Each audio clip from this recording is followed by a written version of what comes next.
예, 잠언 25장부터 보시도록 하겠습니다. 25장 1절을 보시면 앞서서 24장까지가 어떤 거였는지가 좀 보입니다. 25장 1절, 이것도 솔로몬의 잠언이요 유다 왕 히스기야의 신하들이 편집한 것이라고 되어 있습니다. 그러면 잠언이라는 이 성경이 어떻게 되어 있는가, 또 누가 저작을 했는가 하는 게 보입니다. 그러니까 잠언을 가장 먼저 저작한 글로, 이렇게 한 책으로 한 게 아니라 그냥 글로 만드신 분은 솔로몬이겠죠.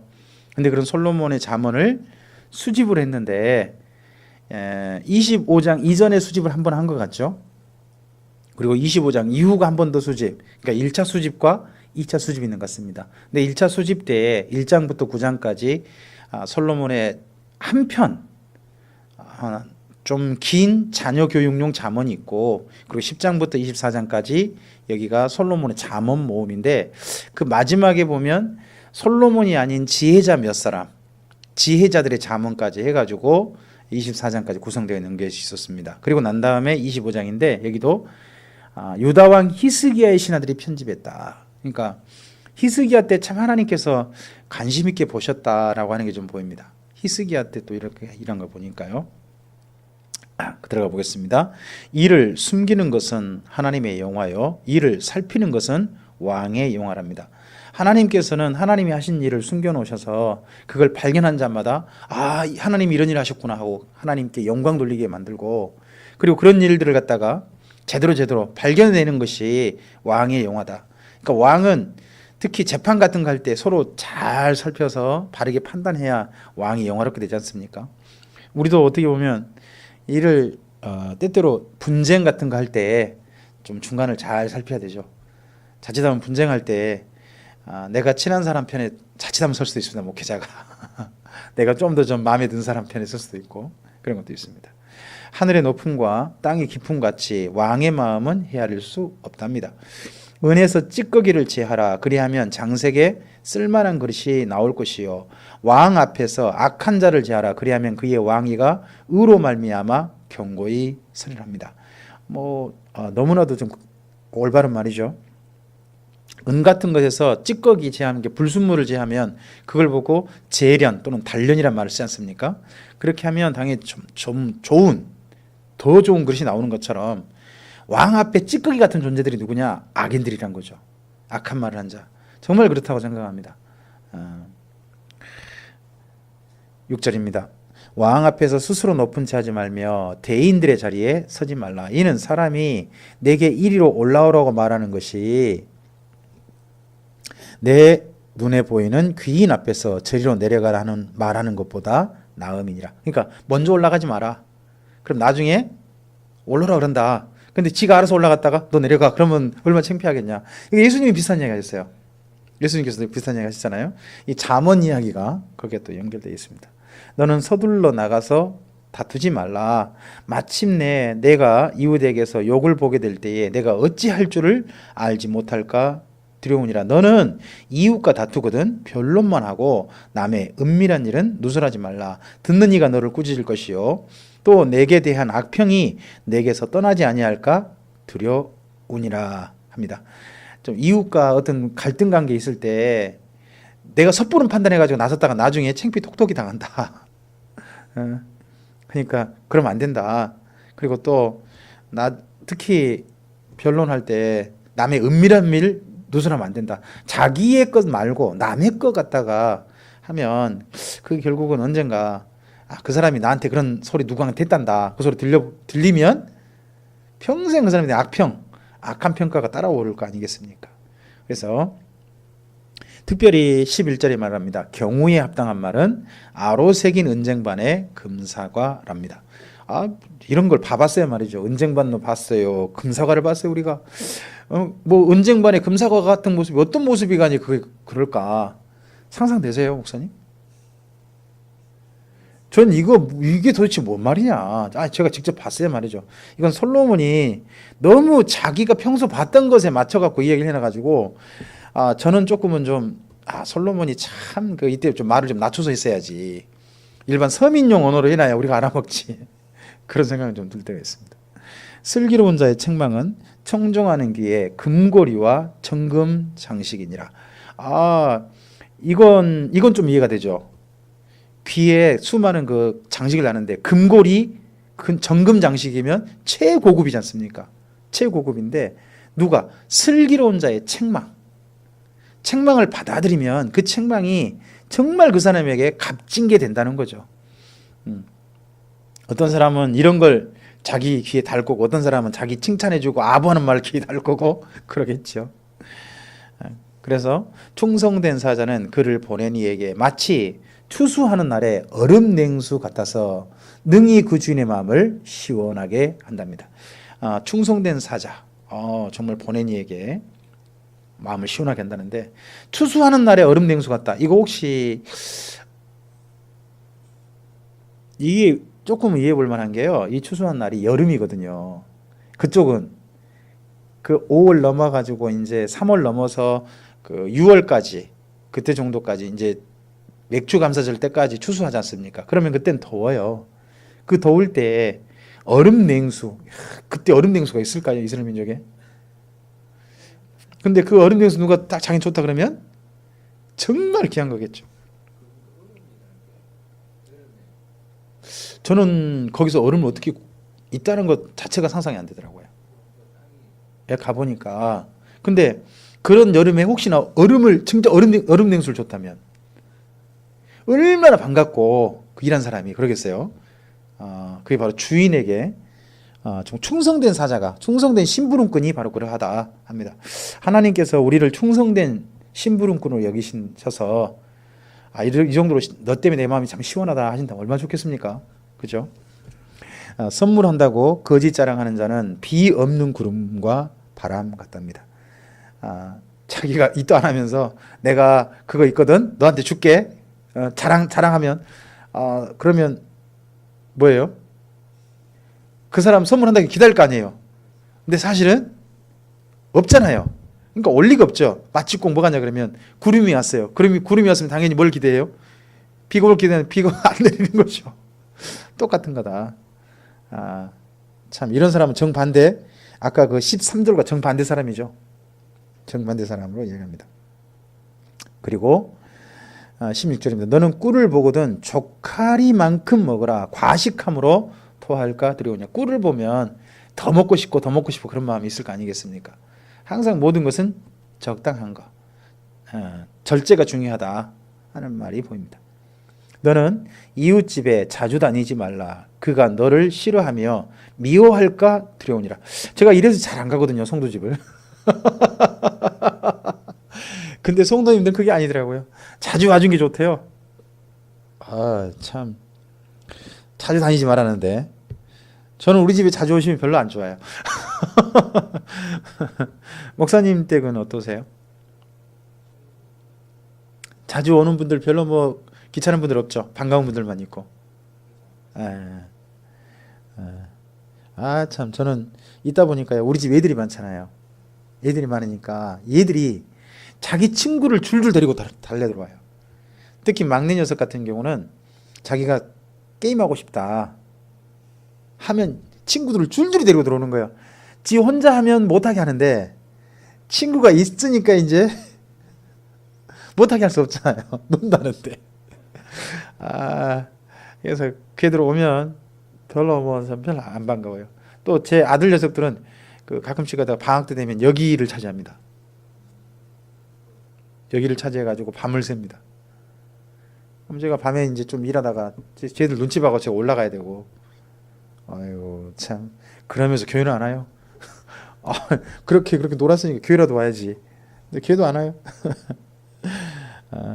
어쨌든 좋은 방문은 참 좋은데 자주 가는 사람이 별로 안 좋다는 것은 별로 반가운 사람은 아닌 것 같죠.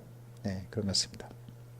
그 다음에 자기의 이웃을 쳐서 거짓 증거하는 사람은 방망이요 칼이요 뾰족한 화살이랍니다. 이게 전부 다 살인 무기죠. 정말 해할 수 있는 무기라는 겁니다. 거짓 증거한 사람 그 자체가 아주 정말 사람을 해하는 칼 같은 존재다. 안 좋은 존재라는 이야기죠. 환난 날에 진실하지 못한 자를 의뢰하는 것은 부러진 이와 이골된 발 같으니라. 환난 날에 우리가 누군가를 의지할 수밖에 없잖아요. 힘들고 어려울 때 그때요. 그 힘들고 어려울 때 옆에 와가지고요. 딱 속여 먹는 사람이 있습니다. 제가 어떤 분한테 들은 이야기입니다. 그분이 그 기도원에서 한 1년, 2년 있으셨대요. 근데 기도원에 오는 분들 보니까 다 힘겹고 어려운 분들이랍니다. 보니까 형편이 뭔가 삶에 문제가 있고 그런 분들이라 합니다. 경제적인 어려움도 있거나. 근데 거기 기도원에 강사하고 원장이 어떻게 만드는지 그 사람한테 거기 그 자리에서 카드로 결제하게 만들고 몇백만 원을 이거 하면 당신한테 하나님 도우신다고 그렇게 하는 것들을 자주 봤다는 겁니다. 참 근데 이 말씀 보면 환난 날이 진실하지 못한 자를 의리하는 거잖아요. 그 힘겹고 어려울 때 어떻게 보면 목회자라도 진실한 자가 돼야 되는데 그때 그런 자기 형편이 어려워가지고 그냥 뭐라 그럴까 지푸라기라도 잡고 싶은 사람들한테 전혀 맞지 않는 희망을 딱 던져주면서 잡으라고 그러면서 돈 내놓으라고 이런 거 참 그런 거 비슷한 것 같습니다. 마음이 상한 자에게 노래하는 것은 추운 날에 옷을 벗은 것 같고 소다 위에 식초를 부은 것 같답니다. 진짜 그러죠. 마음 상해가지고 힘든 사람한테 갑자기 즐거운 노래 불러보십시오. 예, 우리나라 말 그런 말이지 않습니까? 염장 지르고 있는 뭐 그런 말이 있는데 내 원수가 배고파하거든 음식을 먹이고 목말라 하거든 물을 마시게 하라. 그리하는 것은 핀 숯을 그 머리 위에 놓은 것과 일반이요 여호와께서 내게 갚아주시리라 합니다. 여기 21절과 22절 말씀을 인용한 분이 있죠. 이게 바울입니다. 바울.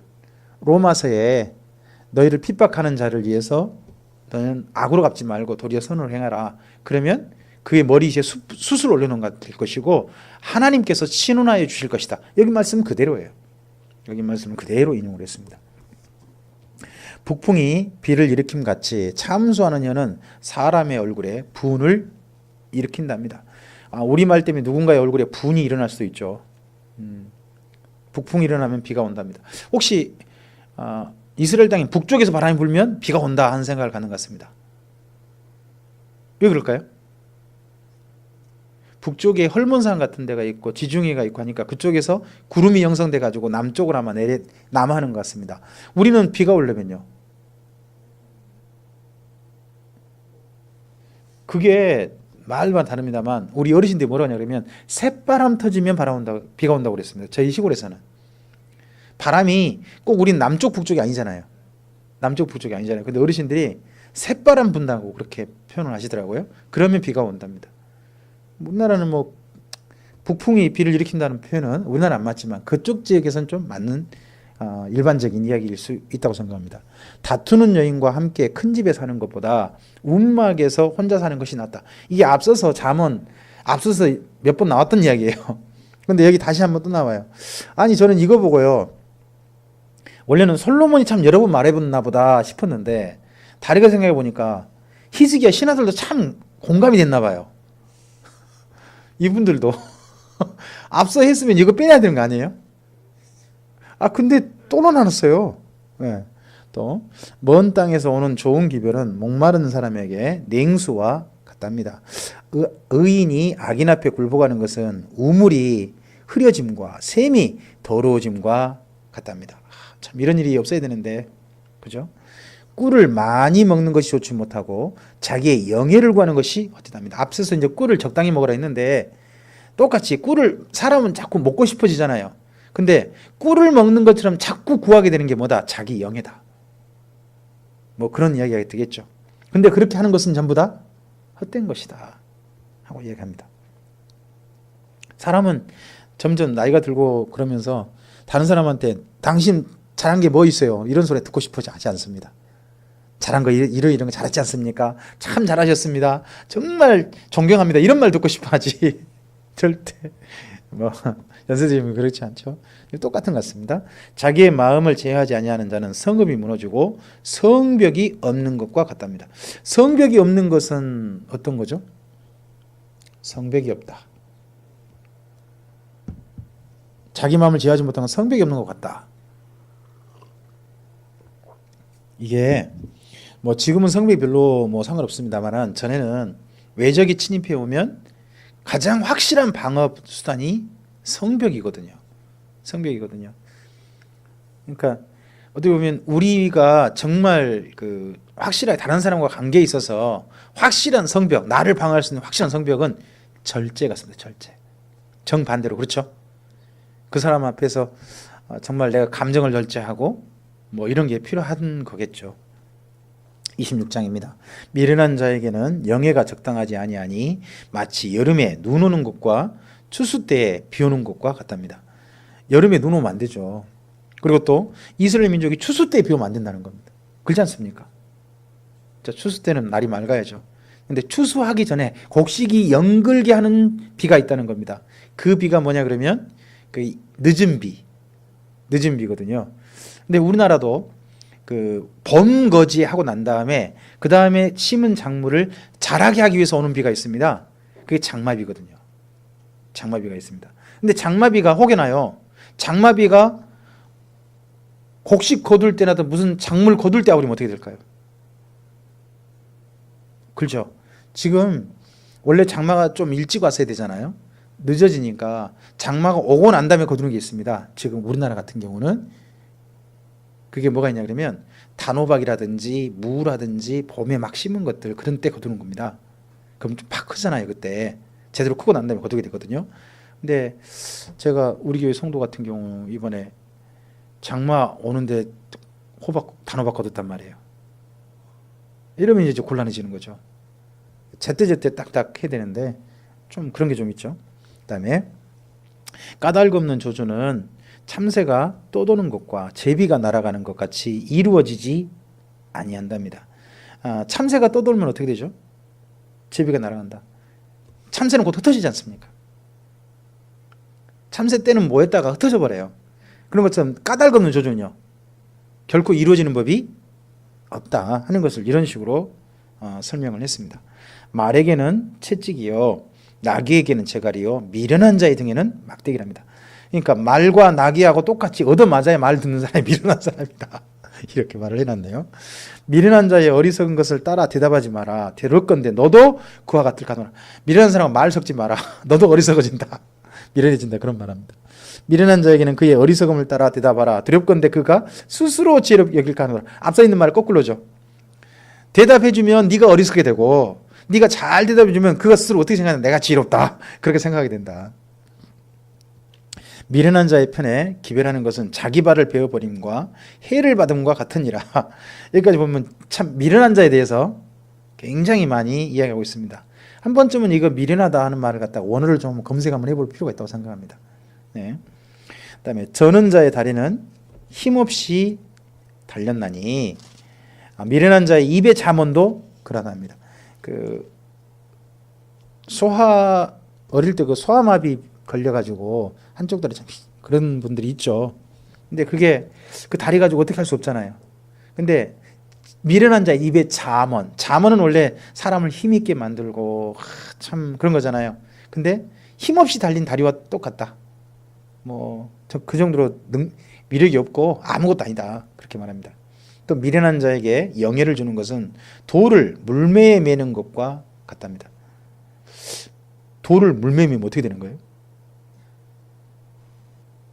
이게 물매가 돌 던지는 거잖아요.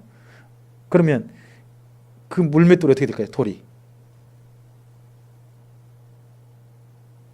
어디로 튈지 모르는 거죠. 이제 누구를 공격할지 모르는 거죠. 그러니까 미련한 자에게 높은 자리 주면 그거 이용해 가지고 수많은 피해자가 등장할 수 있다. 그런 이야기겠죠. 또 미련한 자의 입의 잠언은 술 취한 자가 손에 든 가시나무 같답니다. 술 취한 자가 손에 가시나무 들었으면 어떻게 할까요? 휘 져서불죠. 자기만 알겠어요. 누구 보든가 말든가 그냥 막 져서불 거 아닙니까? 심각하다는 거죠. 장인이 온갖 것을 만들지라도 미련한 자를 고용하는 것은 지나가는 행인을 고용한 것 같답니다.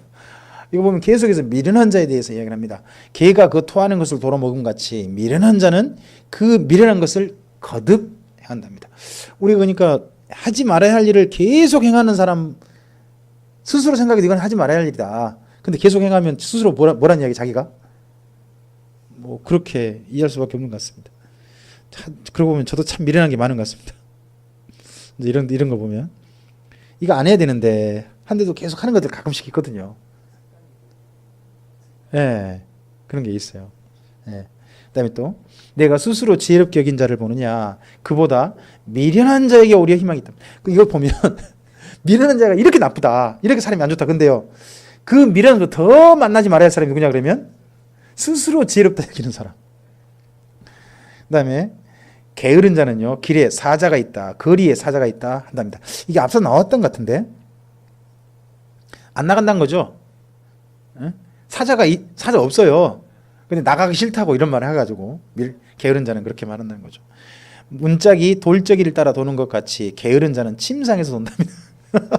참, 그 옛날 혹시 그 옛날 문 보신 기억나세요? 옛날에 문이 옆으로 여는 문 말고, 예, 열고 닫혔던 문. 여기 밑에가 그 쇠가 딱 있어가지고 이게 돌아요. 예? 그런 것처럼요. 게으른 자는 침상에 도는 게 제자리에서 그렇게 뺑뺑뺑 돌고만 있다는 거죠. 안 일어난다는 거죠. 침상에서 안 일어난다. 그다음에 게으른 자는 그 손을 그릇에 넣고도 입으로 올리기를 괴로워한답니다. 앞서서 지금 미련한 자 두들겨 팼고요. 이제 게으른 자를 두들겨 패고 있습니다. 근데 이 정도 게으르면 참 게으름도 진짜 병이죠. 입에 손을 그릇에 넣어가지고 음식을 이제 잡았어요. 근데 이제 그걸 이제 입으로 가져가면 되잖아요. 근데 입으로 가져가기 싫어. 누가 넣어줬으면 좋겠어. 아이고 이거 참. 게으른 자는 사리에 맞게 대답하는 사람 7보다 게으른 자는 자기가 훨씬 지혜롭다 이렇게 여긴다네요. 또 길로 지나가다가 자기와 상관없는 다툼을 간섭하는 자는 개의 길을 잡은 자와 같답니다. 개의 길 잡아보셨어요?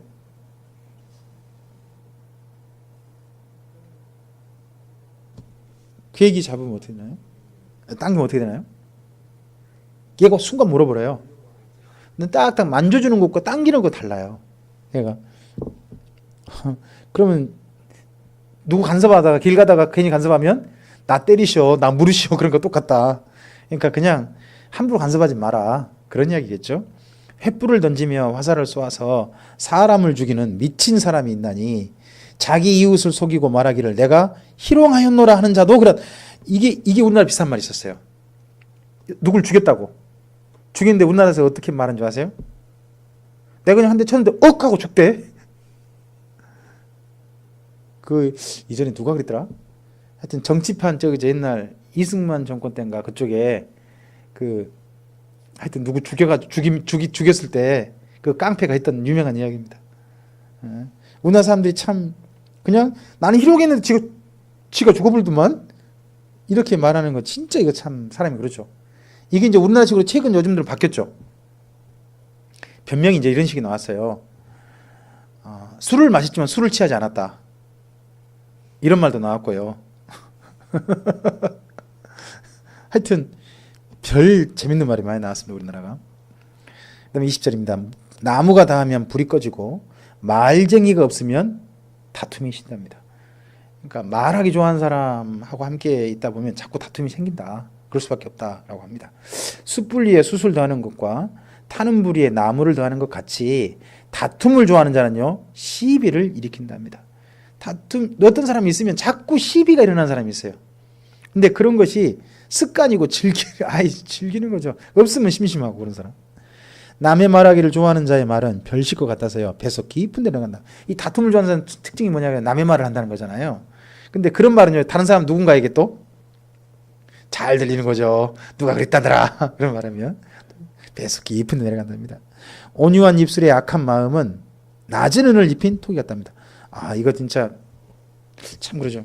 말이 굉장히 부드럽게 말을 해요. 근데 속에 감춘 마음은 악해.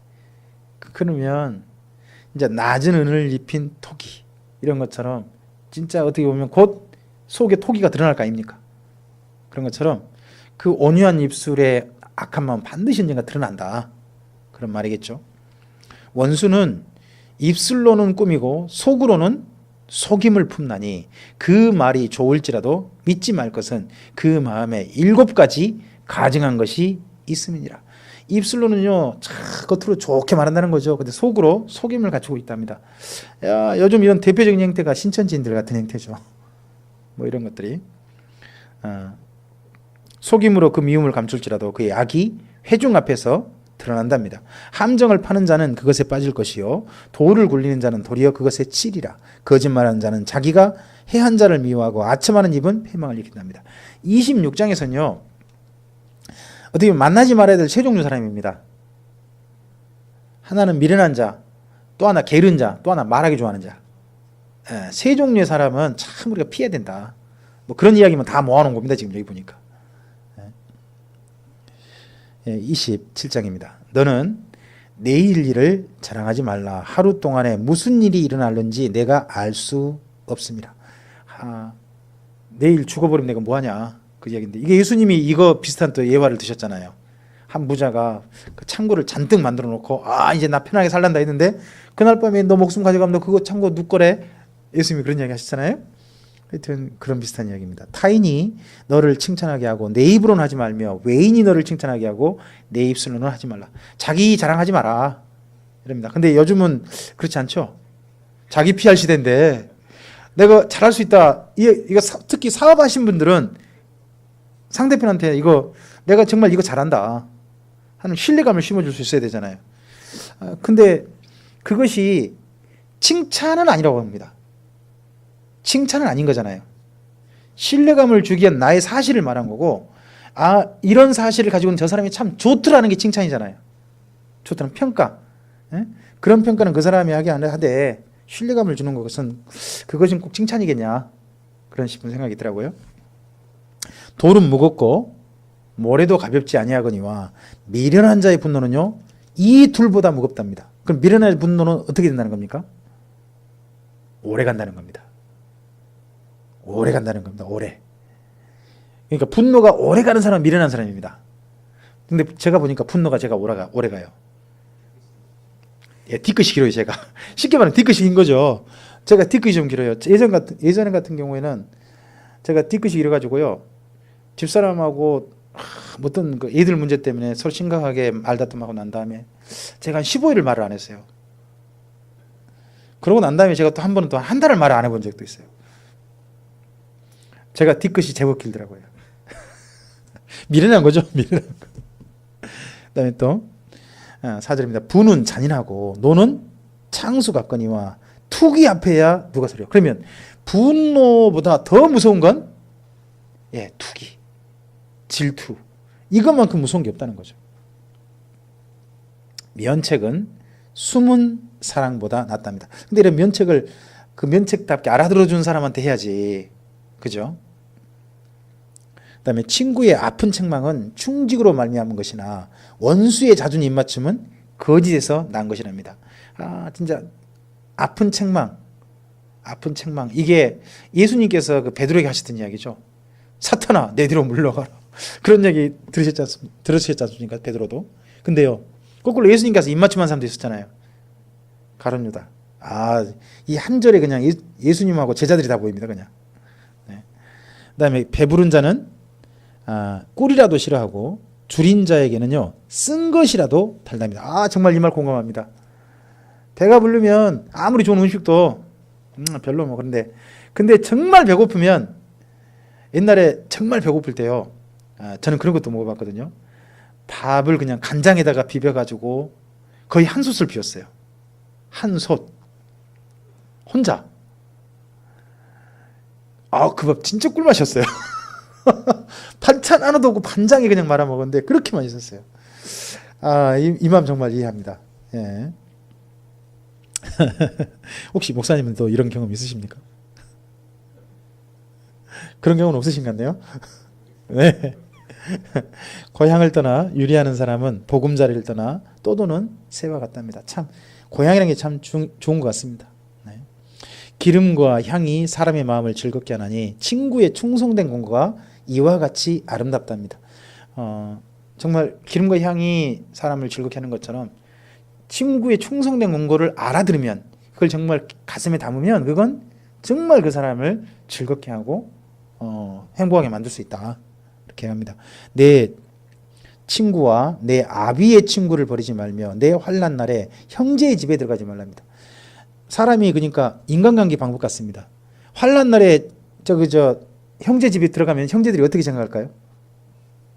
쟤 나한테 뭐 도움 받으려고 왔다. 그런다는 거죠. 하지만 친구를 버린다는 것은 언제 버릴까요? 자기한테 이익이 안 되거나 손해 끼칠 때 그럴 정도 버리잖아요. 근데 그런 날이라도 친구를 버리지 말고 심지어 아버지의 친구를 버리지 말라. 윗분들이 아버지가 그분과 친구가 됐을 때는 분명히 뭔가 그분과 서로 사이에 신뢰 살 만한 그런 일이 있다. 그래서 인간관계의 소중함을 이렇게 잘 이해하는 것 같습니다. 가까운 이웃이 먼 형제보다 낫답니다. 우리 이런 말은 잘하는 말이죠. 내 아들아 지혜를 얻고 내 마음을 기쁘게 하라. 그리하면 나를 비방하는 자에게 내가 대답할 수 있으리라. 자, 아들이요 지혜로우면 아버지를 비방한 사람이 누굴까요? 비방할 때 누구 걸고 비방할까요? 보통 자식 문제 갖고 비방하거든요. 그때 자기 자식 문제가 자기 자식이 지혜로운 자식이면 아버지가 떳떳하게 당당하게 거기서 그냥 말할 수 있다는 거죠. 목사님께서 정말 그러실 수 있을 것 같더라고요. 제가 두 따님이 정말 예쁘고 착하고 또 아빠가 심지어 징계할 때도 그걸 달게 받아주는 딸들이라니까 정말 그럴 것 같습니다. 참 많이 좀 부럽더라고요. 그 다음에 12절입니다. 슬기로운 자는 재앙을 보면 숨어 피하여도 어리석은 자들은 나가다가 해를 받는다. 일부러 재앙을 당할 필요 없다는 겁니다. 그 예수님하고요 바울도 보면요 무슨 자꾸 반대가 오면요 예수님도 그냥 가시고 또 바울도 거기서 그냥 갑니다. 베드로도 자기 한번 죽을 뻔하잖아요. 그때 예루살렘에서 떠나잖아요. 끝까지 있지 않잖아요. 그러니까 이런 거 보고 조금 좀 고민이 되죠. 6.25 때 교회 예배당을 끝까지 지키기 위해서 있어야 되느냐 아니면 피난을 갔어야 되느냐 뭐가 옳으냐 하는 고민은 약간 있습니다. 그 다음에 13절입니다. 타인을 위하여 보증선자의 옷을 취하라. 외인을 위하여 보증선자는 그의 몸을 볼모 잡을지니라. 보증서지 말라고 하는 말에 거꾸로 된 역설적인 표현 같습니다. 이른 아침에 큰 소리로 자기 이웃을 축복하면 도리어 저주같이 여기게 되리라. 아침에 잠을 자야지. 그 집에 가지고 아무리 좋은 소리 해보세요. 좋게 들리나? 그런 거 있죠. 또 다투는 여자는 비 오는 날에 이어떨어지는 물방울이랍니다. 이어떨어진 물방울이 자꾸 눈을 뜨지 못하게 만들고 사람을 힘들게 하는 모양이죠. 근데 이어떨어진 물방울에도 비 오는 날이면 이어떨어진 물방울 괜찮은데 그를 제어하기가 바람을 제하는 것 같고 오른손으로 기름을 움키는 것 같답니다. 기름 움켜보셨나요? 저 안 해봤습니다만 그 참기름이나 식용유 같은 걸 움키면 쭉 새버리잖아요. 그러니까 그만큼 화가 난 여자는 다투는 여자는 막을 수가 없다. 못 말린다. 그렇습니다. 그리고 정반대로 철을 날카롭게 하면 같이 사람이 그의 친구의 얼굴을 빛나게 합니다. 이제 우리가 도저히 못 말릴 사람도 있지만 사실은 진짜 좋은 사람들은 서로를 빛내주는 사람이죠. 빛내주는 사람입니다. 얼굴을 빛나게 해준답니다. 저 때문에 우리 신 목사님 얼굴이 좀 빛나셨으면 좋겠습니다. 언젠가 그런 날이 꼭 왔으면 하는 마음이 있습니다. 저도 목사님 덕분에 제 얼굴 좀 빛나고 보고 싶습니다. 네네. 무화과 나무를 지키는 자는 그 과실을 먹고요. 자기 주인에게 시중드는 자는 영화로. 이건 당연한 말인데 진짜 당연한 일을 하는 것이 어떻게 보면 인생이 참 중요하다는 것 같습니다. 무화과 나무를 지키면 당연히 과실을 먹을 거고 자기 주인에게 열심히 일한 자는 나중에 주인으로부터 신뢰를 얻게 되겠죠. 이건 당연한 결과다. 우리가 오늘 해야 될 일들, 당연한 일들을 성실하게 하는 게 얼마나 중요하냐 하는 것들을 생각해 보게 됩니다. 물에 비치면 얼굴이 서로 같은 것 같이 사람의 마음도 서로 비친답니다. 이 말 그렇죠. 요즘 같으면 거울이죠, 거울. 옛날에는 거울이 비교적 없으니까 물에다가 자기 얼굴 비춰보잖아요. 똑같이 보이잖아요. 근데 사람도요. 어떤 사람하고는 서로 간에 마음이 통한다는 거죠. 마음이 서로 비춰난다. 정말 멋진 말입니다. 수월과 아바돈은 만족함이 없고 사람의 눈도 만족함이 없답니다. 밑에 보면 그 아바돈이라는 말이 죽음의 자리라고 그렇게 되어 있습니다. 이게 수월이 있고 아바돈이 있다 그러니까 아바돈이 그럼 뭐냐? 저도 잘은 모르겠어요. 이런 식으로 표현했습니다. 사람의 눈도 만족함이 없답니다. 그리고 구약 성경에서 수월 그럴 때는요. 수월은 보통 무덤을 말하거든요. 무덤. 그잖아요. 왜 무덤이 만족함이 없을까요? 그 이스라엘 민족이 독특한 언어가 있는데요. 열조에게로 돌아갔더라. 열조에게로 돌아갔더라. 죽으면 그렇게 나오잖아요. 그게요. 어떤 표현일까요? 가족묘가 있어가지고요. 뼈가 차곡차곡 쌓이는 거예요. 조상 때부터 한 집 가족이 뼈가 차곡차곡 쌓이는 거예요. 그러면 거기는 무덤이 만족한 법이 없는 거죠. 계속 그 위에 차근차근 가족이 쭉쭉 올라가잖아요. 그러니까 그걸로도 생각해 볼 수 있습니다. 이건. 그러니까 수월이란 말이 우리 신약에 오면 음부가 되잖아요. 음부가 되지만 구약 성경에서 수월 그럴 때는 일반적으로 무덤을 가리킨 표현이거든요. 무덤을. 더더구나 아직 지금 솔로몬 때 아닙니까? 솔로몬 때라면 무덤 정도 생각해 보입니다. 근데 무덤이란 말이 왜 가능하냐? 전에는 그 가족묘여 가지고 뼈가 계속 던져졌단 말이에요. 차근차근 쌓여져 갑니다. 그래서 열조에게 돌아갔더라. 그 가족 할아버지도 뭐 그전 때부터 쭉 뼈가 쌓여 올라가는 거죠. 계속해서 그런 것이 있다는 겁니다. 그다음에 도가니로 은을, 풀무로 금을, 칭찬으로 사람을 단련한답니다. 칭찬으로 사람을 단련할 수 있다면 그렇게 하겠죠. 근데 이것이 이제 요즘식으로 표현하면 그런 말 나오잖아요. 칭찬은 고래도 춤추게 한다. 뭐 그런 말이 있는 것 같습니다. 미련한 자를 곡물과 함께 절구에 넣고 공이로 찔지라도 그 미련은 벗겨지지 않는다. 이거 가끔씩 가다가 노 목사님이 참 자주 인용하십니다. 재밌는 표현이죠. 우리가 늘 아는 그 표현이잖아요. 옛날에 지금은 이제 뭐 정미소에서 합니다만은 전에 그 곡식 먹을 때면 전부 다 그대로 껍질 있는 채로 가가지고 콩콩 쪄가지고 껍질 나중에 키로 날려보내고 그것만 가져가서 밥을 지어 먹고 그랬던 것이 있거든요. 근데 정말 그거 하면 벗겨지잖아요. 껍질 벗겨지잖아요. 근데 미련한 자는 아무리 이렇게 해도 벗겨지지 않는다. 그러니까 미련한 자는 미련은 떠나는 법이 없다. 이거 참 생각해 볼 만한 말입니다.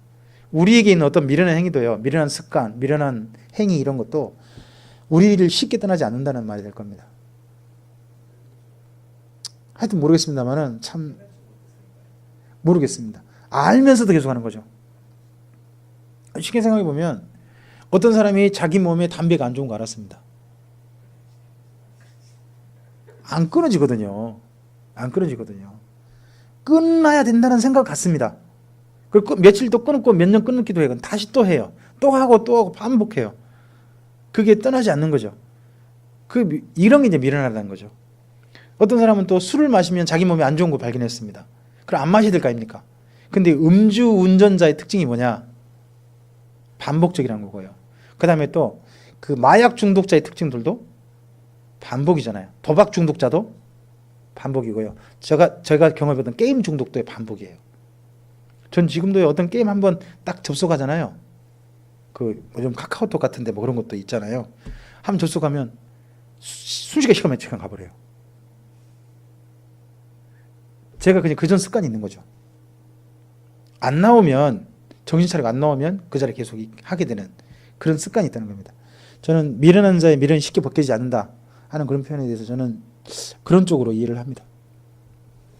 그리고 내 양떼의 형편을 부지런히 살피며 내 소떼에게 마음을 두라 합니다. 우리 교단의 그 선배 목사님 가운데 여기 23절 말씀 이걸 가지고 늘 그 목회자들에게 설교하신 분이 있으셨습니다. 그 집에 양떼하고 소떼에게 늘 마음을 두고 형편을 부지런히 살펴야 그 집의 가축이 잘 자라지 않습니까? 그런 것처럼 목회자는 정말 성도들의 형편을 부지런히 살피고 마음을 두고 해야 전체 성도들이 주님 안에서 삶을 잘 살 수 있다. 공감되는 말씀이죠. 뒤에 저 재물은 영원히 있지 못하나니 면류관이 어찌 대대에 있으랴 합니다. 뭐 지금 잘 나간다 해가지고 장차 잘 나간다 법 없다. 그런 이야기겠죠. 그 다음에 풀을 벤 후에는 새로 움이 돋나니 산에서 꼴을 거둘 것이랍니다. 그러니까 한번 풀 베면 그 다음 또 풀 나잖아요. 그 다음에 또 거둘 수 있잖아요. 그러니까 한 번 끝난다고 끝나지 않고 계속되는 일이 있으니까 그런 것도 좀 생각해 봐라. 뭐 그런 측면 같습니다. 우리에게 이 풀처럼 계속 나는 게 뭐가 있을까요? 잘라니 또 나. 머리카락. 예. 우리의 습관, 뭐 이런 것도 있고 수많은 게 있을 거 아니겠습니까? 네네. 그다음에 26절입니다. 어린 양의 털은 내 옷이 되며 염소는 밭을 사는 값이 되며 염소의 젖은 넉넉하여 너와 내 집의 음식이 되어 내 여종의 먹을 것이 된답니다. 그러니까 오늘 잘 기르면 반드시 그게 뭐가 된다? 살림살이가 된다. 마찬가지죠. 우리가 목회 열심히 하면요, 우리 가족 먹기 살립니다. 저는 그렇게 믿습니다. 결국 우리가 목회 잘해야 우리 가족 먹여 살리는 거예요. 다른 게 필요한 게 아니죠. 28장입니다. 악인은 쫓아오는 자가 없어도 도망하나 의인은 사자같이 담대한답니다. 이걸 우리나라식으로 표현하면요.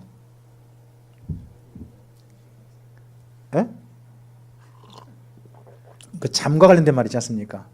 때린 사람은 새우잠 자도 얻어 맞은 사람은 발 쭉 뻗고 잔다고. 그 말하고 똑같죠. 어쨌든 이제 진짜 그런 것 같습니다. 자꾸 다른 사람 악한 일 한 사람은 자기 스스로 늘 불안하고 그런 거 있잖아요. 하지만 얻어 맞은 사람은 몸은 아플지언정 마음은 편한 거죠. 또 자기가 먹을 건 없으니까. 그리고 나라는 죄가 있으면 주관자가 많아져도 명철과 지식 있는 사람으로 말미암아 장구하게 된답니다. 주관자가 많아지는 나라가 안 좋다는 거죠. 주관자가 많아진 자가 안 좋아도 명철과 지식 있는 사람이 있으면 그 나라가 오래 간다. 우리나라가 진짜 잘 되는 방법 중에 이런 게 있는 것 같습니다. 가난한 자를 학대하는 가난한 자는 곡식을 남기지 아니하는 포구 같답니다. 가난한 자를 누가 알아줘야 될까요? 가난한 자가 알아줘야죠. 근데 그 가난한 자를 자기랑 똑같은 처지인 사람을 학대하는 사람은 진짜 안 좋은 사람이죠. 그날은 곡식을 남기지 않은 포구다. 이거 진짜 곡식 거둘 때 좀 비가 왔는데 폭우 와가지고 곡식을 싹 쓸어가 봐요. 진짜 안 좋은 거죠. 율법을 버린 자는 악인을 칭찬하나 율법을 지키는 자는 악인을 대적한답니다. 잠언 읽어보면요, 실제 율법과 관련된 말씀이 극히 드물어요. 이것도 참 묘합니다. 솔로몬이 이런 걸 이제 짐작해 보건데, 솔로몬이 실제로는 율법을 잘 안 봤구나. 뭐 그런 생각 좀 나름 해보고 있습니다. 악인은 정의를 깨닫지 못하나 여호와를 찾는 자는 모든 것을 깨닫는다. 이게 모든 것을 깨닫는다 하니까 또 모든 것이 뭐예요? 모든 진리 아니고 정의를 깨닫는다. 뭐가 올바른지를 깨닫는다 그 이야기지. 그죠? 또 가난하여도 성실하게 행하는 자는 부유하면서 곱게 행하는 자보다 낫습니다. 율법을 지키는 자는 지혜로운 아들이요 음식을 탐하는 자와 사귀는 자는 아비를 욕되게 한답니다. 그럼 우리가 어릴 때 어떤 길을 가게 해야 한다는 겁니까? 말씀을 지키는 길을 가게 된다. 근데 음식을 탐하는 자와 사귄다. 이게 왜 솔로몬은 이전 사람을 특별히 아비를 욕되게 한다고 말할까요? 이건 솔로몬 입장에 보면 이해가 됩니다. 그 음식을 탐하는 자와 사귄다는 말이 이게 솔로몬 아들 다 왕자잖아요. 그럼 왕자들에게 자꾸 자기가 줄 설라고 해가지고 먹자 해가지고 이렇게 해가지고 하는 사람들, 그런 아들은 결국 아버지 욕되게 만든다. 그런 이야기죠. 이번에 그 서울에서 숭이 학원이던가요? 그 웬 대기업 손주가 자기랑 함께 있는 얘들 갖다가 플라스틱 야구 방망이로 때려버렸어요. 수련회 가가지고 때려가지고 좀 심각해져가지고 그것 때문에 조금 계속 이슈가 됐는데 드디어 이번에 결과 나왔어요. 서울시교육청에서 그 감사를 했는데 그래가지고 오늘 지금 결과 나왔더라고요. 그 대기업이 금호아시안 하더라고요. 예, 금호아시아 손자로 나왔더라고요. 참 그거 보면서 좀 그런 생각 들었습니다. 참 아비를 욕되게 하는 거 다 보면 뭔가 자식들이 그렇게 하는 거죠. 자식들이. 그래도 목사님은 아마 나중에 따님들 때문에 많이 행복하실 것 같습니다. 진짜 뵐 때 정말 너무 예쁘고 앞으로도 너무 기대되고 그래 보이더라고요. 8절입니다. 중한별리로 자기 재산을 늘리는 것은 가난한 사람을 불쌍히 여기는 자를 위해 그 재산을 저축한답니다. 이제 이게 중한별리로 자기 재산을 늘린다는 이걸 우리가 흔히 뭐라 그러죠? 그 이자를 높이 받는 거 보고 뭐라 그런가? 사채업자. 사채업자는 이런 거다 합니다. 근데 교회 담임분들 가운데도요, 사채업자가 있대요. 근데 사채업 가지고 버텨낸 사람들이 사실 유대인들이거든요. 사채업 가지고. 그것도 참 묘한 거죠. 사람이 귀를 돌려 율법을 듣지 아니하면 그의 기도도 가증하답니다. 여기 9절 말씀 같은 거 우리 좀 줄여놔야죠. 우리 교회가 어떻게 하나님께 나아가는 방법으로 기도를 굉장히 강조하는데, 근데 그 기도 가운데 가증할 수 있는 기도가 있다는 거죠. 귀를 돌려 율법을 듣지 않는 사람, 율법대로 삶을 안 사는 사람의 기도는 가증하다라고 말합니다. 정직한 자를 악한 길로 유인하는 자는 스스로 자기 함정에 빠져도 성실한 자는 복을 받는답니다. 부자는 자기를 지혜롭게 여겨나 가난해도 명철한 자는 자기를 살펴야 한답니다. 내가 잘났다 하는 사람이 있고요. 늘 자신을 살펴보는 사람이 있는 거죠. 우리가 어떤 사람이 돼야 될까는 뭐 이런 말씀 가운데서 좀 보이죠. 의인이 득이하면 큰 영화가 있고 악인이 일어나면 사람이 순답니다. 진짜 어떤 악인들이 일어나가지고 득세하면 아이고 도저히 못했겠다. 뭐 사람다운 사람이 안 나타나는 거죠. 자기 죄를 숨기는 자는 형통하지 못하나 죄를 자복하고 버리는 자는 불쌍히 여김을 받으리랍니다.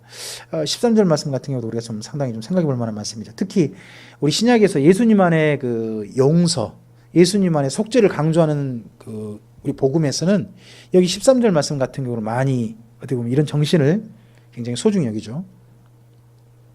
항상 경외하는 자는 복되거니와 마음을 완악하게 하는 자는 재앙에 빠진답니다. 가난한 백성을 압제하는 악한 간원은 부르짖는 사자와 주림 곰과 같답니다.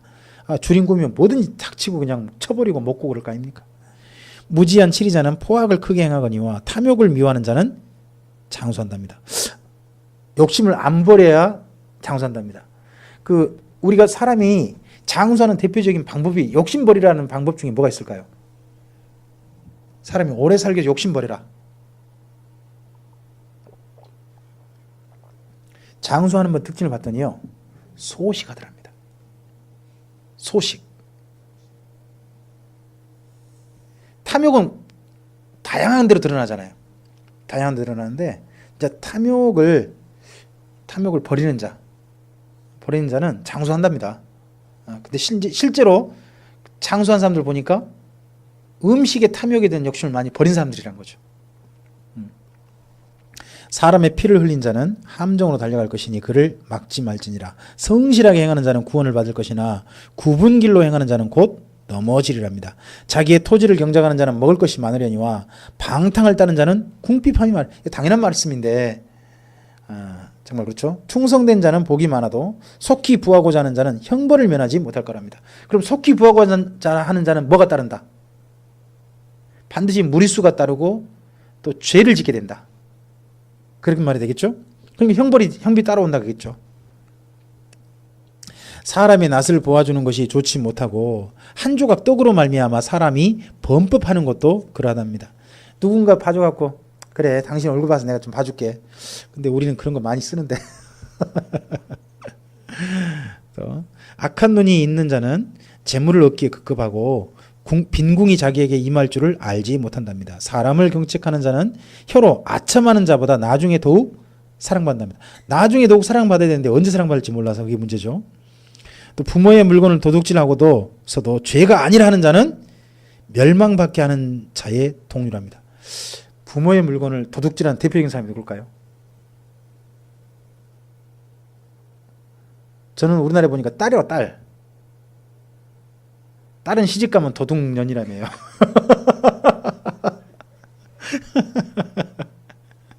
가져가면서 도둑으로 생각 안 해요. 당연히 나를 위해서 해놓은 거지. 다 가져가면서. 사실 그거 딸 위해 준비한 거 아닌데 아들 위해 준비해놓고 했는데 딸이 와갖고 엄마 나 이거 가져가도 되지? 그러면 가져가지 마 그런 말 못하고 그럴 수 있잖아요. 25절입니다. 욕심이 많은 자는 다툼을 일으키나 여호와를 의지하는 자는 풍족하게 된답니다. 자기 마음을 믿는 자는 미련한 자고요, 지혜롭게 행하는 자는 구원을 얻는 자입니다. 근데 요즘은요, 많은 사람들이 너를 믿어라. 너를 믿어라. 네 마음을, 네 생각을 믿어라. 네가 하고 싶은 걸 해라.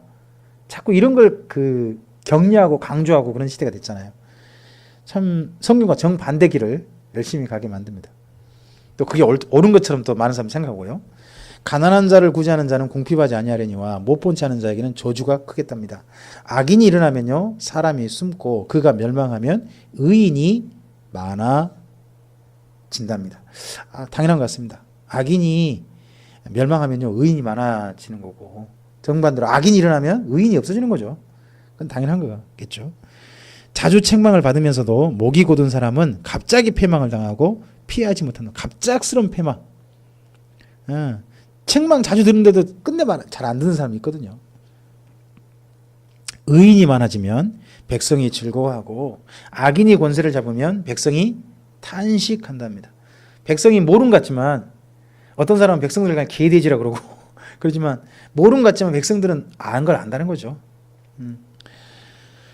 지혜를 사모하는 자는 아벨을 즐겁게 하여도 창기와 사귀는 자는 재물을 잃는답니다. 왕은 정의로 나라를 견고하게 하나 뇌물로 억지로 내게 하는 자는 나라를 멸망시킨답니다. 그 왕이 정의로 다스리는 사람이냐 뇌물을 자꾸 요구하는 사람이냐 따라 다르죠. 요즘 우리나라 지금 현재 한참 열린 재판 가운데 그 대통령이 어떤 기업을 설립하고 하게 했던 거에 대해서 그게 뇌물이냐 공익이냐 이거 가지고 한참 다투고 있잖아요. 그 다음에 5절입니다. 이웃에게 아첨하는 것은 그의 발 앞에 그물을 치는 것이다. 그러면 아첨은 그 사람 언젠가 그물에 걸려 넘어져라 그런 이야기가 똑같겠죠.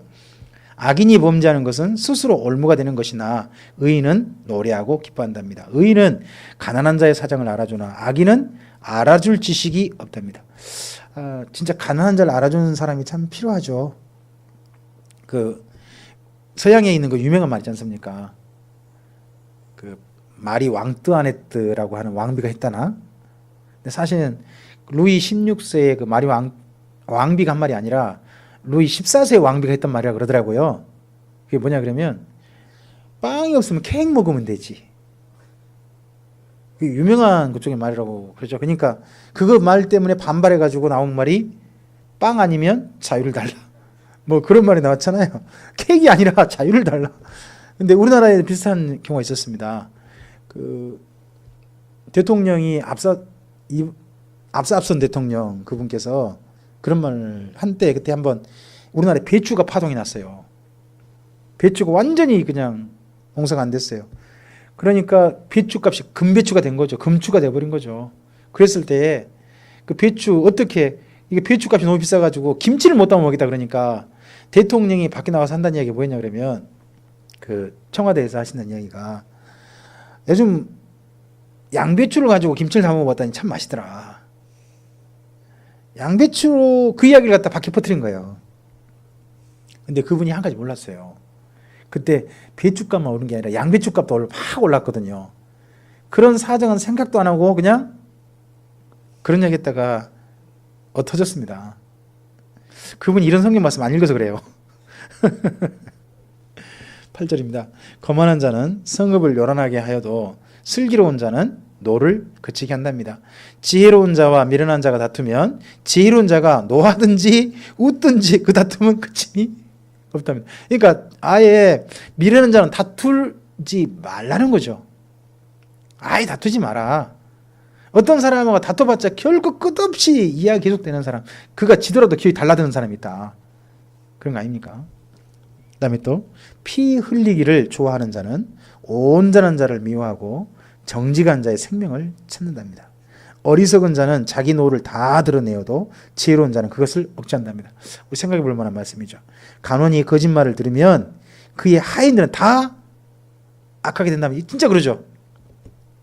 이 사람이 거짓말을 듣고서 따라 막 해주면요, 밑에 있는 하인들도 우리 주인이 그래 해가지고 막 할 거 아닙니까?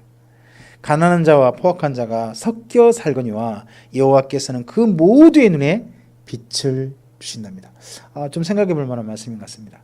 우리 사는 사람들이 가난하고 부자고 힘 있고 약하고 한 사람 다 함께 살지 않습니까? 근데 그 모든 사람에게 하나님께서는 눈에 빛을 주신다. 이걸 신약에서는 어떻게 표현했을까요? 하나님께서는 이 모든 자의 악인에게도 비를 주신다. 이런 표현으로 한번 썼던 성경이 있습니다. 왕이 가난한 자를 성실히 신원하면 그의 왕위가 영원히 경고하리라. 그러니까 왕의 눈이 자기한테 그 돈 될 만한 사람한테 눈이 있는 게 아니라 가난한 사람들에게 눈이 있고 그 사람들 살피면 그가 정말 영원히 할 거라는 거죠. 채찍과 꾸지람이 지혜를 주거늘 임의로 행하게 버려둔 자식은 어미를 욕되게 한답니다. 임의로 행하게 한단 말이 뭔 말인가요? 네 멋대로 살아라. 네 마음껏 해라.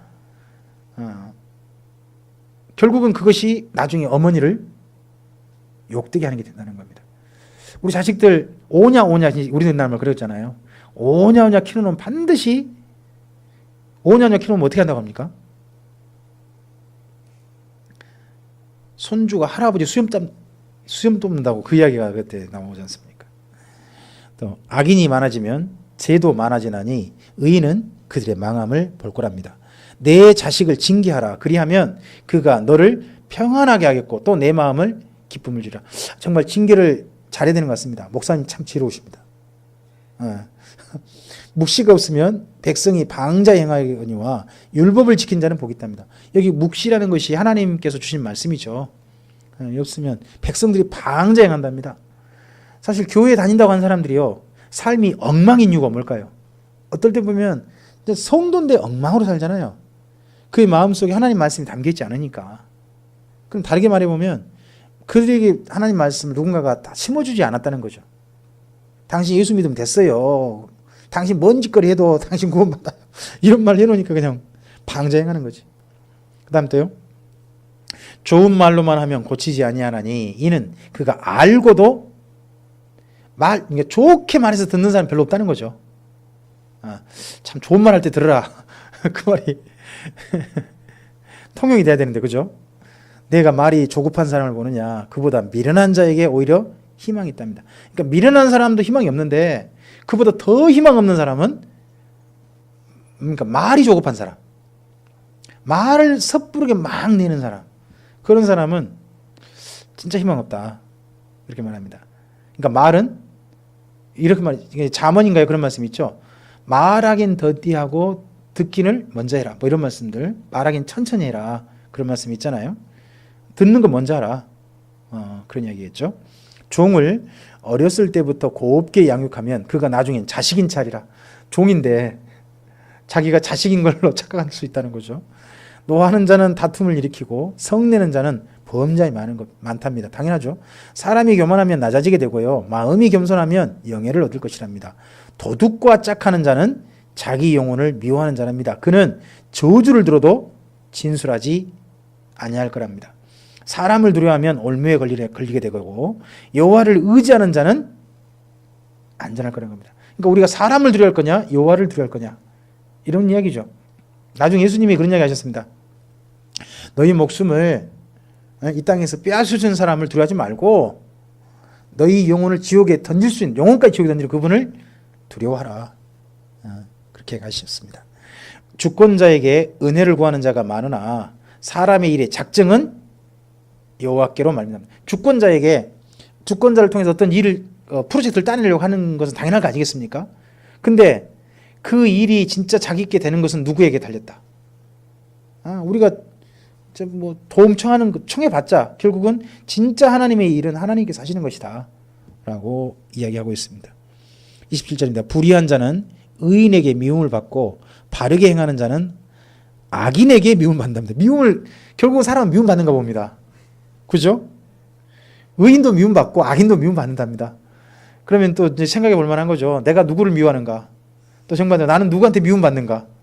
이런 것도 한 번쯤은 생각해 볼 만한 것 같습니다. 자, 여기까지가 이제 솔로몬의 잠언이 끝났습니다. 끝나고, 그리고 이제 여기까지 잠언 편집자, 잠언을 편집하신 분 대표, 편집자의 대표가 여기 야게의 아들 아굴의 잠언이라고 봅니다. 이 아굴이란 말 자체가 이름이 아니라 그 직분? 뭐 그런 거 있을 수 있다. 그렇게 보신 분도 있습니다. 이 아굴이란 것이, 그러니까 편집자 총책임, 편집 총책임 팀장 있지 않습니까? 그 분의 어떤 그 벼슬 이름, 그게 아굴일 수도 있다. 이렇게 보는 분도 있더라고요. 이 말씀은 야게의 아들 아굴의 잠언이니 그가 이디엘 곧 이디엘과 우갈에게 이른 것이랍니다. 이분이 어떤 잠언을 그러니까 이분이 쉽게 말하면 편집 후기인 거죠. 편집 후기인데 편집 후기에다가 내가 참 솔로몬의 잠언을 이렇게 편집했다. 그러나 소감 비슷한 이분이 잠언을 쓴 거죠. 근데 이 잠언을 읽어보면 뭐가 보이냐 그러면 이분이 참 솔로몬의 잠언을 알아보는 눈이 있는 그 정도의 분이구나 하는 게 보입니다. 자, 2절입니다. 나는 다른 사람에 비하면 짐승이랍니다. 내게는 사람의 총명이 있지 아니한답니다. 여기 2절에 다른 사람은 누굴까요? 솔로몬입니다. 솔로몬에 비하면 나는 짐승 정도다. 그만큼 겸양이죠. 정말 솔로몬은 위대한 분이다. 잠언 대단한 분이다. 그리고 나는 지혜를 배우지 못하였고 또 거룩하신 일을 아는 지식도 없는데, 그러면서요 자기의 지혜를 슬그머니 드러냅니다. 하늘에 올라갔다가 내려온 자가 누구인지, 그리고 또 바람을 그 장중에 모으는 자가 누구인지, 물을 옷에 싼 자가 누구인지, 땅의 모든 끝을 정한 자가 누구인지, 이거 보면 하나님이시잖아요. 근데 그 다음 그의 이름이 무엇인지 여호와, 여기까지 압니다. 근데요 그 다음 말씀이 이스라엘 민족이 이 당시에 이 정도 지혜가 있다는 대단한 거죠. 그의 아들의 이름이 무엇인지 너는 아느냐. 하나님까지 나오잖아요. 그런데 이분에게 뭐도 보이느냐? 하나님의 아들 예수님이 보인다는 거죠. 이거 근데 누가 봤을까요? 다윗이 봤거든요. 그러면 솔로몬은 아버지가 쓴 시편이나 이런 걸 별로 관심 있게 안 본 것 같아요. 근데 여기 아굴이란 분은 앞서 있는 문서 보다가 누구까지 봤냐 그러면 다윗의 그런 걸 보고서 하나님께 아들이 있으시구나, 그분이 주님이시구나 하는 것도 이분이 발견하신 것 같죠. 대단한 영적 지식입니다. 그리고 5절입니다. 하나님의 말씀은 다 순전하며 하나님은 그를 의지하는 자의 방패시랍니다. 너는 그의 말씀에 더하지 말라. 그가 너를 책망하시겠고 너는 거짓말하는 자가 될까 두려우니라. 여기 6절 말씀을요 나중에 누가 쓰느냐? 요한계시록 씁니다. 이 계시의 말씀에 더하지 마라. 재앙이 될 것이다. 감하지 마라. 너의 생명체 이름이 제해질 것이다. 이렇게 하는 게 근거가 여기 6절에 있습니다. 근데 이런 지혜를, 하나님의 말씀은 괜히 플러스 시키지 마라. 자꾸 어떻게 보면 요즘에 그 교회에 많은 설교가 하나님 말씀 한 방울에다가 물을 많이 타는 거잖아요. 물타기 말씀이 그렇게 표현하는데 하여튼 그런 거 하다 보면 거짓말이 될 수 있다는 겁니다. 거짓말 될 수 있다. 좀 생각해 볼 만한 거죠. 그 다음에 이분이 평생에 구한 지혜가 있답니다. 내가 2가지를 주께 구하였사오니 내가 죽기 전에 내게 거절하지 마. 그러니까 내가 살아생전 이 2가지를 보고 싶습니다 하는 건데, 첫째 곧 헛된 것과 거짓말을 내게서 멀리 하옵시며 나를 가난하게도 마옵시고 부하게도 마옵시고 오직 필요한 양식으로 나를 먹이시옵소서. 2가지가 이겁니다. 첫째, 내 평생에 헛된 것과 거짓말을 떠나서 바르게 살고 싶습니다 하는 게 첫 번째고, 두 번째는 필요한 만큼만, 너무 가난하거나 너무 부하거나 하지 말고 필요한 만큼만 인생을 누리고 살 수 있게 해주시옵소서. 이렇게 구했습니다. 보면 필요한 만큼 구한 이유가 나오죠. 혹 내가 배불러서 하나님을 모른다, 여호와가 누구냐 할까 하오며 혹 내가 가난하여 도둑질하고 내 하나님의 이름을 욕되게 할까 두려워함이니이다. 그러니까 가난하면 가난한 만큼 또 도둑질하고 싶어지는 그런 것도 있을 수 있고, 부하다 보면 자기 재물을 의지하지 하나님 의지하지 않을 수도 있고 하니까 그 정도입니다. 그러면 우리는 어느 정도 돼야 이 정도 되는 건가요? 그 정도 되나요? 부한 건 어느 정도 부한 건가요?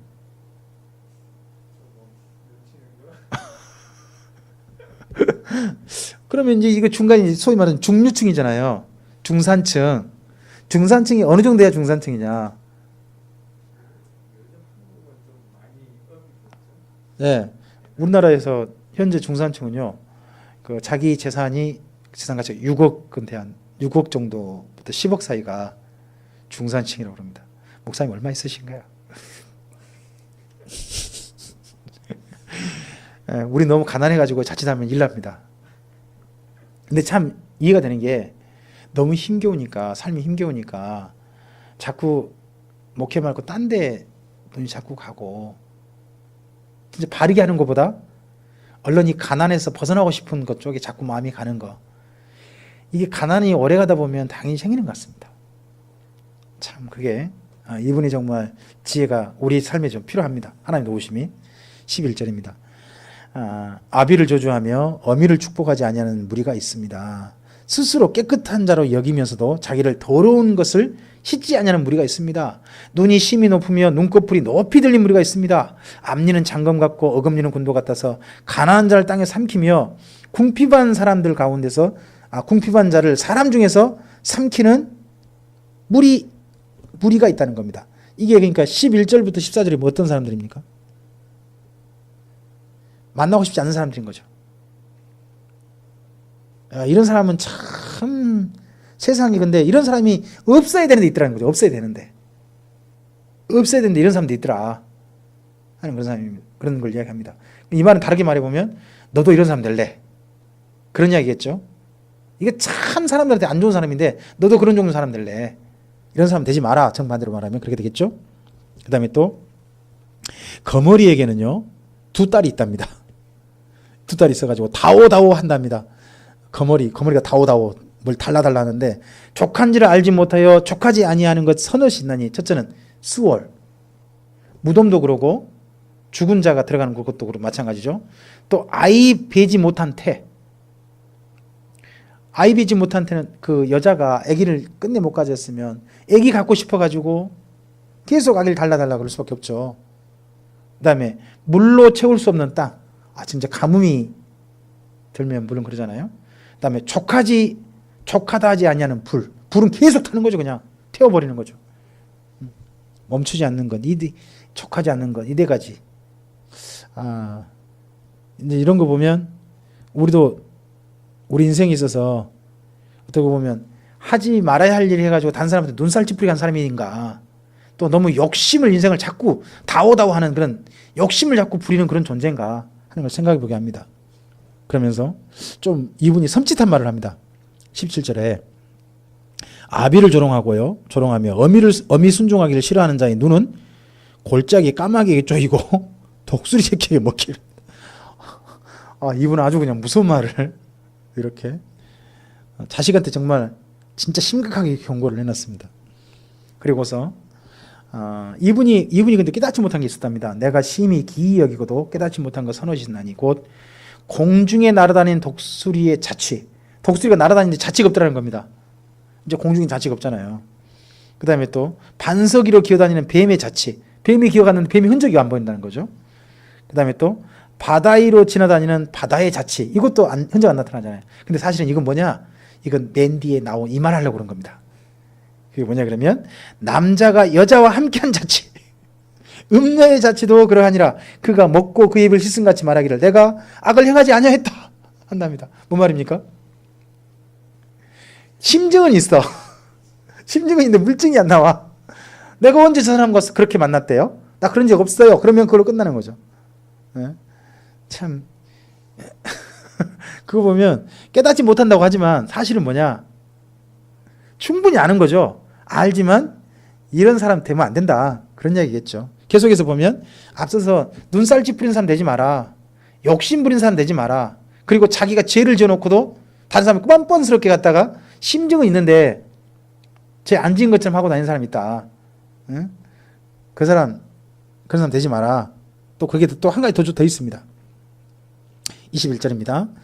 세상을 진동시키며 세상이 견딜 수 없게 하는 것 선하시나니 곧 종이 임금되는 것. 그 다음에 미련한 자가 음식으로 배부른 것. 미움받는 여자가 시집간 것. 그리고 여종이 주모를 잇는 것.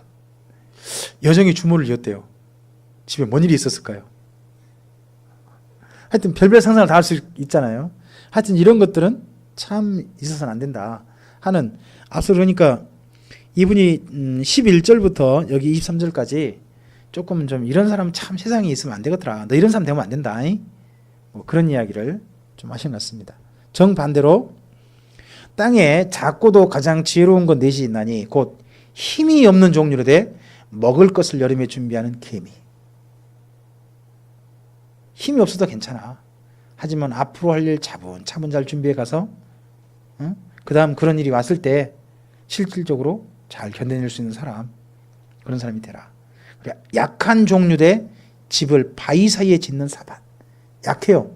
그러니까 자기가 피할 곳을 확실히 마련하는 거죠. 바위 사이. 그리고 또 임금이 없어요. 근데 다 때를 지어 나가는 메뚜기. 임금이 없어도 함께 뭉칠 수 있는 사람들이 많으면 정말 힘이 된다는 거죠. 그 다음에 손에 잡힐만 하여도 왕궁에 있는 도마뱀.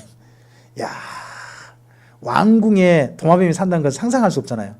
근데 그 도마뱀이 왕궁에 사는 거예요. 그러면 거꾸로 생각해 보면요, 진짜 그 처절한 인생들의 권력 다툼의 그 자료 속에서요, 자기 자리를 잘 보존하고 있는 그 사람이 참 지혜로운 사람이란 거죠. 이 도마뱀처럼. 그 다음에 또 한편으로는 괜찮은데 한편으로 또 좀 그런 게 있습니다. 29절에 보면 잘 걸으며 위풍 있게 다니는 것 선호신나니 곧 짐승 중에 가장 강하여 아무 짐승 앞에서도 물러나지 않는 사자가 정말 위풍 있게 당당히 걷죠. 그 다음에 또 사냥개가 또 사냥이 정말 당당히 걷죠. 그리고 또 순념소가 당당히 건답니다. 순념소가 제가 이건 당당히 걷는 모습 못 봐갖고 잘 모르겠습니다만 그렇게 됩니다. 근데 그 다음 당할 수 없는 왕이 당당히 건답니다. 이 말은요, 맨 끝에 당할 수 없는 왕은요, 이 사람이 만나고 싶지 않는 거예요. 누가 당하지 못한다는 얘기일까요? 신하들이 무슨 말 해도 당하지 못할 사람이 나중에 나옵니다. 잘 생각해 보십시오. 히스기야의 아들이 누굽니까? 므낫세. 자기 잘못된 길 갈 때 만류하는 사람들 다 죽여버리는, 진짜 당할 수 없는 왕. 어떻게 보면 이 히스기야 왕 때 썼는데 그 다음에 하필 그 다음에 므낫세라는 것 때문에 참 묘한 겹침이 좀 있습니다. 그 다음에 마지막으로 한 가지 더 충고합니다. 만일 내가 미련하여 스스로 높은 채 하였거든 혹 악한 일을 도모하였거든 내 손으로 입을 막으라. 혹시나 악한 일 했거나 높은 채 했다면 그 다음 반드시 뭐 해라? 더 이상 말하지 마라. 말을 내는 만큼 그럼 어떻게 된다? 말을 하면 그 다음 자기한테 안 좋은 일 온다. 그때는 말하지 마라.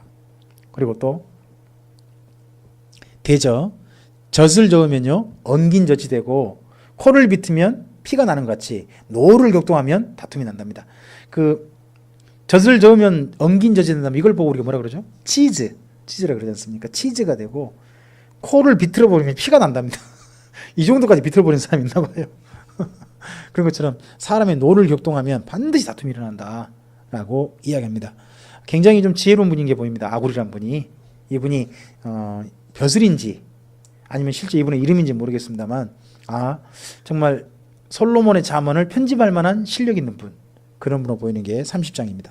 그리고 마지막 31장은 여인의 잠언입니다. 여인의 잠언인데 르무엘 왕이 말씀하신 바 곧 그의 어머니가 그를 훈계한 잠언이랍니다. 그러니까 르무엘 왕의 어머니입니다. 여기 르무엘 왕을 어떤 분들은 솔로몬이라고 봅니다. 그래가지고 어머니라면 누구겠습니까? 밧세바로 그렇게 이제 이어가는 분들이 있더라고요. 근데 여기 르무엘이라는 그 왕이 솔로몬이랑 근거는 아무것도 없습니다. 성경 어디도 없어요. 그건 그냥 그분이 짐작인 거잖아요. 그럼 르무엘 왕이 솔로몬이 아닐 가능성이 훨씬 높을 수도 있잖아요. 그러니까 이 루멜 왕의 솔로몬이라는 것은 그냥 성경 어디 근거가 없기 때문에 그냥 루멜 왕의 어머니 이렇게 보는 게 가장 적당하다고 생각합니다.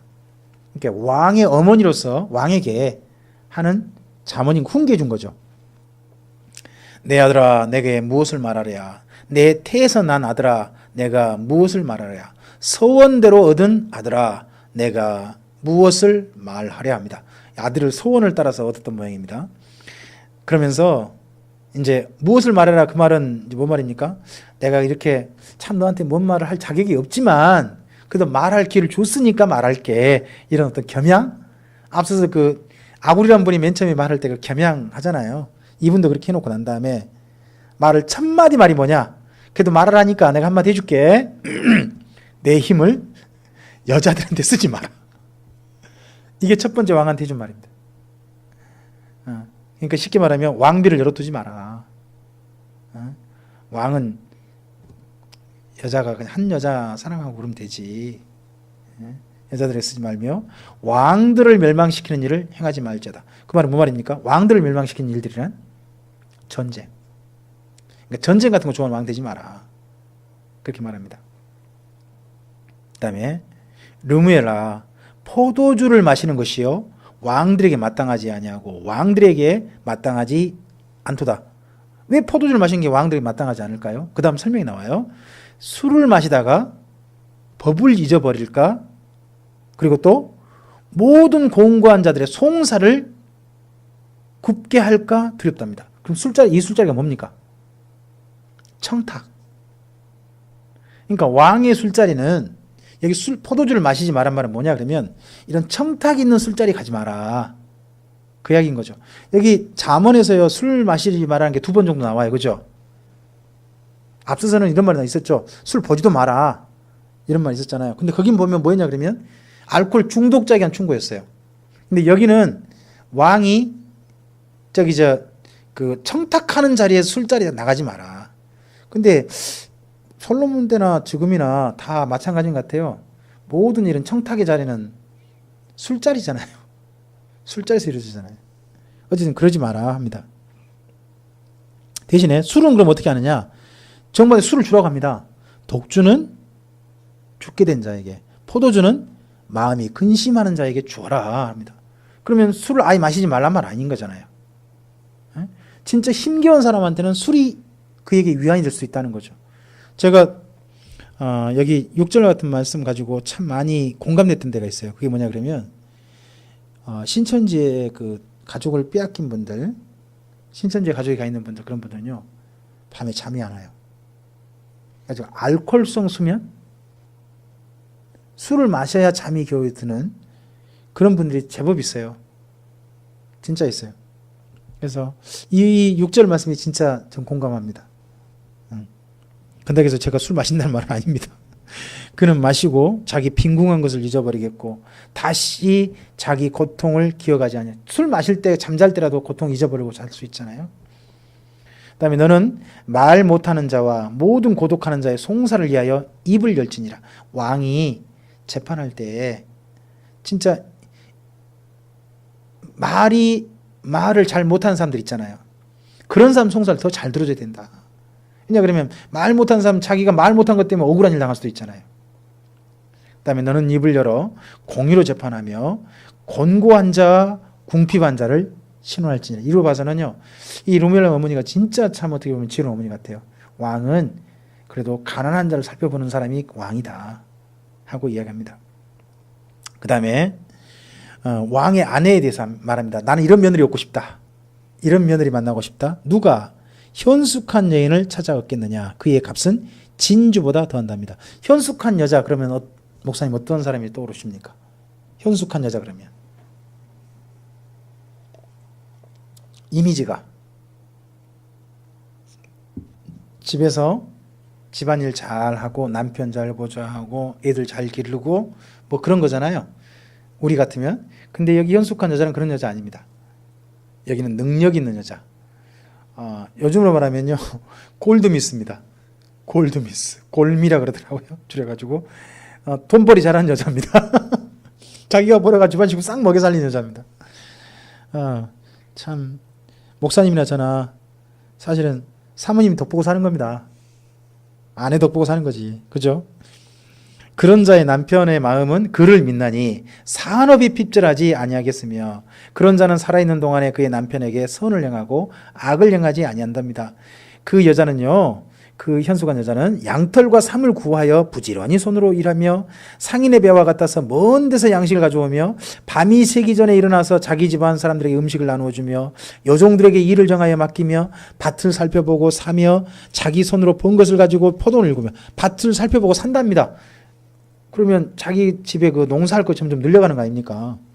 그 다음에 포도원도 일구고 힘있게 허리를 묶으며 자기 팔을 강하게 하며 자기의 장사가 잘 되는 줄을 깨닫고 밤에 등불을 끄지 아니하며 손으로 손뭉치를 들고 손가락으로 가락을 잡으며 그는 공고한, 여기까지는 집안에 돈 열심히 번 거죠.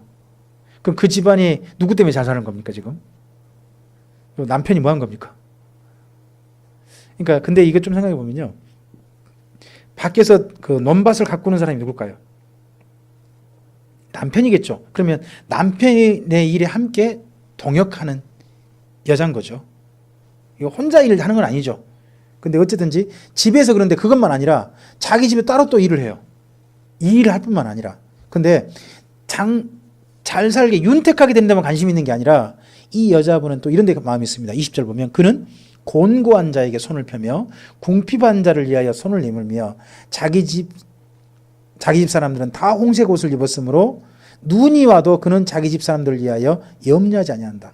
그러면 자기만 잘 먹고 산 게 아니라 자기 집에 있는 종들, 또 심지어 그 주변에 가난한 사람들, 이런 사람 다 돌볼 줄 아는 눈이 있는 사람, 그런 사람인 거죠. 그는 또 22절 그는 자기를 위하여 아름다운 이불을 지으며 세마포와 자색 옷을 입으며 그의 남편은 그 땅의 장로들과 함께 성문에 앉으며, 성문이 재판하는 자리고 그 마을 대소사를 운원하는 어른들의 자리잖아요. 여기 이스라엘 민족의 자리는. 그 집안이 이 아내 덕분에 이렇게 집안이 아주 명문이 된 거죠. 명문이 되며, 그 다음에 사람들의 인정을 받으며 그는 배로 옷을 지어 팔며 띠를 만들어 상인들에게 맡기며, 장사도 해요. 따로 또 능력과 전기로 옷을 삼고 후일에, 지금이 아니라 후일에 웃으며 나중에 웃으며 입을 열어 지혜를 베풀며 그의 혀로 인애의 법을 말하며 자기의 집안일을 살피고 게을리 얻은 양식을 먹지 아니하나니 그의 자식들은 일어나 그의 어머니한테 감사하고, 어머니 정말 감사합니다 하고, 그의 남편은 칭찬하기를 덕해 있는 여자가 많으나 그대는 모든 여자보다 뛰어나다. 그러면요, 남편과 자식들이 다 일어나서 아내한테 고마워요 하고 인사해 줄 정도로, 정말 이런 여자가 네 아내였으면 좋겠다는 말이겠죠. 이런 며느리 좀 만나고 싶다, 그런 말이겠죠. 욕심 너무 크신 것 같아요. 그죠? 어쨌든지 그러면서 말합니다. 고운 것도 거짓되고 아름다운 것도 헛되나 오직 여호와를 경외하는 여자는 칭찬을 받을 것이다. 왜 이 말을 붙여놓을까요? 자, 왕에게 신부감을 데려왔어요. 그럼 어떤 여자일까요? 왕의 신부감이라면 보통 어떤 나라의 그 공주라든지 어떤 귀족의 딸이나 그럴 거 아닙니까? 그럼 온몸을 돈으로, 이런 말 할까요? 이렇게 표현이 죄송한데 돈으로 쳐 바른 거죠. 온몸에 완전히 돈으로 발라가지고 그냥 화려하게 곱고 막 그런 여자가 아닙니까? 근데 그런 것은 어쩐다? 헛되다. 그런 거 아무것도 아니다. 고운 것에 혹해가지고 이쁜 거 보고 따라가지 말고 진짜 여자가 진짜 능력 있는 여자, 그거 살펴봐라, 그 말이겠죠.